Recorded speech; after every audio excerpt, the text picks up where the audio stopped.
यही खुदा का है फैसला, क्या ये किस्मतों में लिखा हुआ। बड़ी बेवजूद है जिंदगी, हर आता सांस है जा रहा। मेरे काम क्यों नहीं आ सके, मेरे सजदों के जो सवाब थे। कोई गैर हो शिकवा करूं, मुझे अपनों ने ही डुबो दिया। ऐ खुदा करूं मैं क्या गिला, मुझे दर्द क्यों इतना मिला।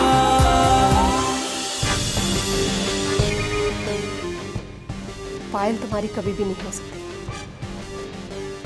मैं ये कभी नहीं होने दूंगी। फैजान, भाईजान आज घर नहीं जाना, बहुत ज्यादा बैठ लिया दफ्तर में। जब खून के रिश्ते ही खिलाफ हो जाएं, फिर किसी और पर क्या भरोसा करे। भाईजान क्यों अपना खून जला रहे हैं? सब लोग घर में हमारा इंतजार कर रहे हैं। चले घर चलते हैं, बहुत ज्यादा बैठ के दफ्तर में आज।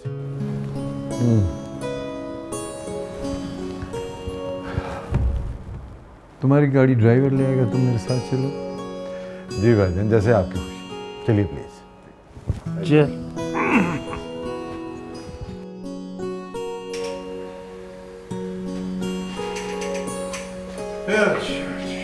आओ। अरे हमारा तो अभी तक घर नहीं है। मैं बस जाने वाला था। तो चलो हमारे साथ चलो ना। नहीं, वो एक्चुअली मुझे रास्ते में एक छोटा सा काम है, उसके बाद मैं आऊंगा। चलो यार, जल्दी आ जाना। ठीक है।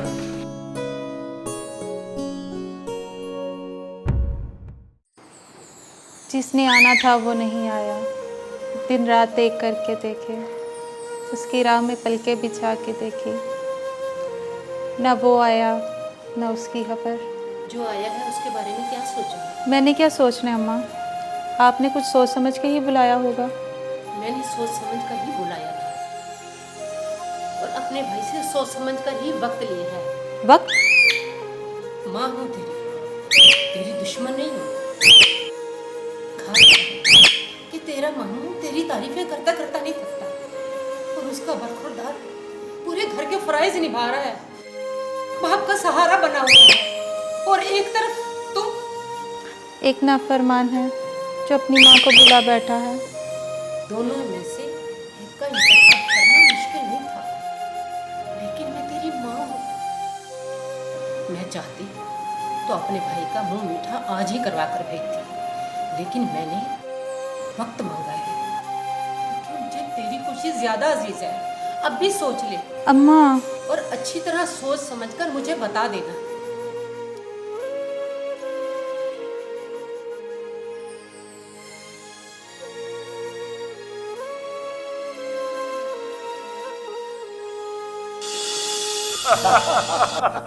वाह शादी, वाह क्या बात किया, बड़ा मजे का बात करते हो तुम यार। बिल्लू भाई, मुझे याद आया कामरान भाई हमसे पैसे ले गया था, 6 माह हो गया, वो वापस अभी तक नहीं आया। बड़ा तुम उस पे भरोसा करते थे, बड़ा कहता था, बड़ा वो दिल का बड़ा साफ है। वो शादी, बिल्लू ने कभी कच्ची गोलियां नहीं खेली। तुम दुआ करो कि वो कभी पैसा लेकर वापस न आए। वो क्यों? हमारा नजर उसके घर के ऊपर है।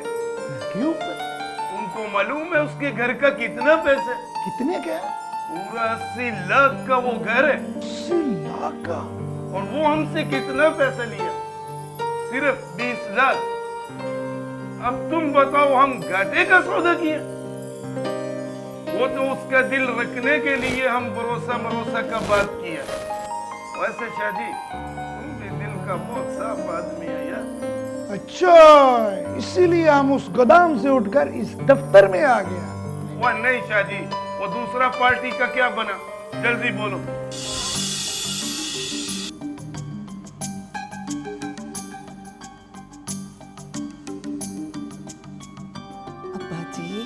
आप खामोश क्यों हैं? कुछ कहते क्यों नहीं? पूछे फजल बाबा से कि जेवर कहाँ है। बड़ी बहू, तुम्हारा तो जेवर गया, तुम सब कुछ और कहोगी। तस्वीर का एक ही रुख देखकर फैसला सुना देना अक्लमंदी नहीं। अब्बा जी, अगर घर से कुछ चीज गायब हो जाए तो? फजल को मैं 40 साल से जानता हूँ। सब बच्चे इसके हाथों में जवान हुए हैं। फजल ये काम नहीं कर सकता। आगा जी, ऐसे तो सबको शय मिल जाएगी फिर। दादा जान, मुझे भी फजल बाबा पे कोई शक नहीं है। मैं तो ऐसा सोच भी नहीं सकती। अस्मारा, हमारे खानदानी जेवर चोरी हुए और उनकी तोलने से भी कीमत पूरी नहीं होती।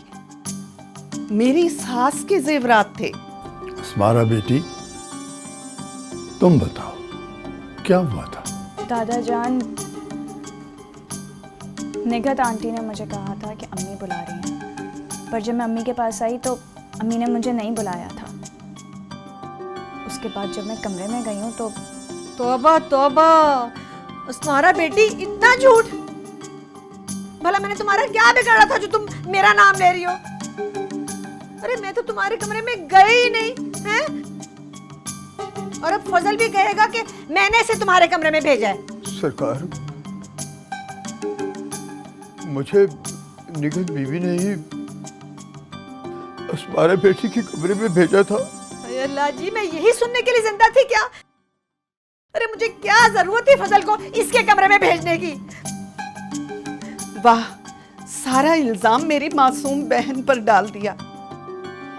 और जिसने चोरी की है उससे तो कोई पूछ भी नहीं रहा। सलमा भाभी, बस मुझे अब कुछ भी नहीं सुनना। मेरी मासूम बहन पर इल्जाम लगा दिया। फजल बाबा के कमरे की तलाशी ली जाए। खामोश। नहीं, जब इंसान को तिनके का सहारा मिलता है तो वो उसके लिए सब कुछ बन जाता है, उसकी ताकत भी और उसकी जिंदगी भी। वो तुम्हारी जिंदगी बनकर नहीं है, वो तुम्हारी मौत बनकर। चलो मान लेते हैं वो तुम्हें अपना लेगा, लेकिन इतना जानती हो कि वहां खानदान रोज तुम्हें ताने देगा और तुम रोज वहां पे जियोगी और रोज मरोगी। तो मम्मी, मैं यहाँ कौन सा रोज जी रही हूँ? मैं भी तो मुर्दा ही हो गई हूँ। बकवास बंद करो। हम लोग कभी मुर्दा नहीं होते। यहाँ तो जिंदगियाँ खेलती हैं। वो खेल जो इंसान को अंदर से खोखला कर देता है। मम्मी, अगर अमार मुझसे सच्ची मोहब्बत करता है तो आप मुझे उसके साथ जाने दें। तुम्हें जाने दो? तुम्हें जाने दो और खुद सड़कों पर भीख मांगो? आप मुझे अपनी ख्वाहिश के लिए इस दलदल में क्यों धकेलना चाहती हैं? ओ स्वीटी, ओ जानो, मैं तुम्हें धकेल नहीं रही, मैं तो तुम्हारी जिंदगी आसान बना रही हूँ। ये शान शौकत तुम्हें कौन देगा? भूखी मरोगी वहां पे। नहीं मम्मी, मैं रूखी सूखी खाकर गुजारा कर लूंगी। ये डायलॉग फिल्मों में ही अच्छे लगते हैं, हकीकी जिंदगी में नहीं। पायल, तुम नहीं सुधरोगी। मुझे जल्द अज जल्द तुम्हारा कोई बंदोबस्त करना होगा।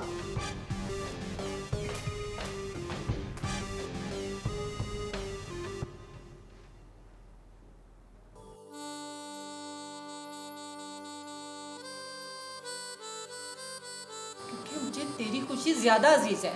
अब भी सोच ले।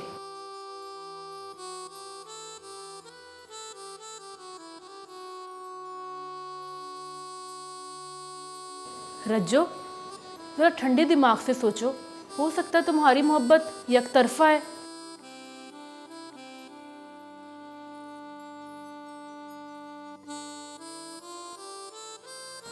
दोनों में से एक का इंतखाब करना मुश्किल नहीं था।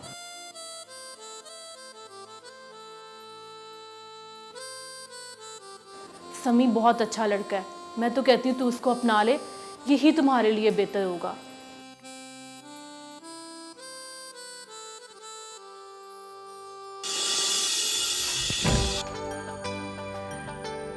आज अस्मारा हमाद से मेरे बारे में बात करेगी तो मुझे कुछ बहुत अच्छा पहनना चाहिए। तो कुछ नहीं है।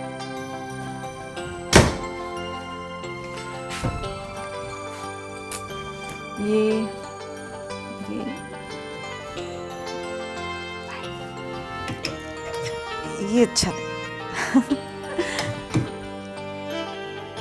अरे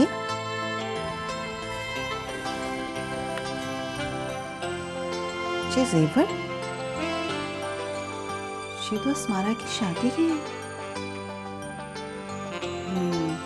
लगता है यहाँ रख के भूल गया। मैं अस्मारा को दे आती हूँ।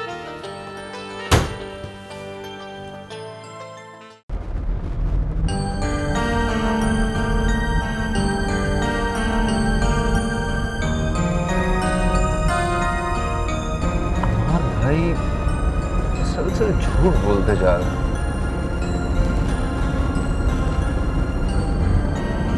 यकीनन वो 25 लाख भी उसी लड़की पे ही निछावर किए होंगे।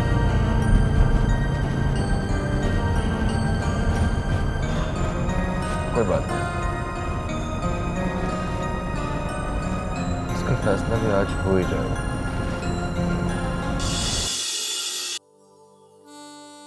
अस्सलाम वालेकुम खाला।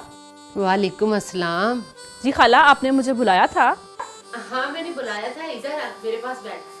जी खाला, आप परेशान क्यों हैं? खैर तो है ना? ये रज्जू का तुम्हारे साथ रवैया कैसा है? बिल्कुल ठीक है। क्या तुम्हारी बात समझ लेती है? जी जी खाला, समझती है वो। तो फिर तुम उसे समझाओ ना। क्या समझाऊं खाला उसे मैं? तो उसे समझाओ ना, आंखों का धोखा यकीन नहीं हो सकता, दिल का भटकना मंजिल नहीं है। उसे समझाओ, नादानी का नाम मोहब्बत नहीं हो सकता। खाला, वो आपकी बात भी समझती है और मेरी बात भी समझती है। अच्छा, लेकिन उसे लगता है कि हम उसकी बात नहीं समझते। ये तुमने अच्छी बात की है। तुम जितना उसे समझ पाई हो वो मुझे समझाओ। खाला, मैं इतना जानती हूँ, वो जिस भंवर में है वो उसे चकरा तो सकता है लेकिन डुबो नहीं सकता। इतना तो मानती हो कि रज्जू किसी भंवर में है? ये कैसे मुमकिन है कि मैं उस भंवर को साहिल मान लूं? कामरान उसकी मंजिल नहीं है, क्योंकि कामरान की अपनी कोई मंजिल नहीं है। बेटा, अब भी वक्त है, बात करो उससे, समझाओ उसको। जी खाला। गुजरते वक्त के साथ भंवर खतरनाक होता जाएगा और साहिल दूर। जी खाला, मैं उसे समझाऊंगी। आप परेशान ना हो, आपको टेंशन लेने की ज़रूरत नहीं है। मैं उससे बात करूंगी, आप तसल्ली रखें। जीती रहो मेरी बच्ची, अल्लाह तेरा नसीब अच्छा करे। अल्लाह तुझे ढेरों खुशियाँ दे। तुम्हारे कहने पर मैं फजल को फारिग नहीं कर सकता, और तुम्हारे पास इसका सबूत भी नहीं है। अब्बा जी, उस वक्त फजल बाबा ही कमरे में थे। इसका ये मतलब नहीं कि फजल चोर है। चोर कोई और भी हो सकता है। सरकार, कहा सुना माफ कीजिएगा, बस मुझे इजाजत दीजिए, मैं यहाँ नहीं रुक सकता। ना रहे, पर जेवर तो देकर जाएं। बड़ी बहू, शुक्र है अस्मारा, तुम मुझे यहाँ मिल गई। ये रहा तुम्हारा जेवर। तुम्हें कहाँ से मिला ये जेवर? सांस है जा रहा, मेरे काम क्यों नहीं आ सके, मेरे सजदों के जो सवाब थे, कोई गैर हो शिकवा करूं, मुझे अपनों ने ही डुबो दिया। ऐ खुदा करूं मैं क्या गिला, मुझे दर्द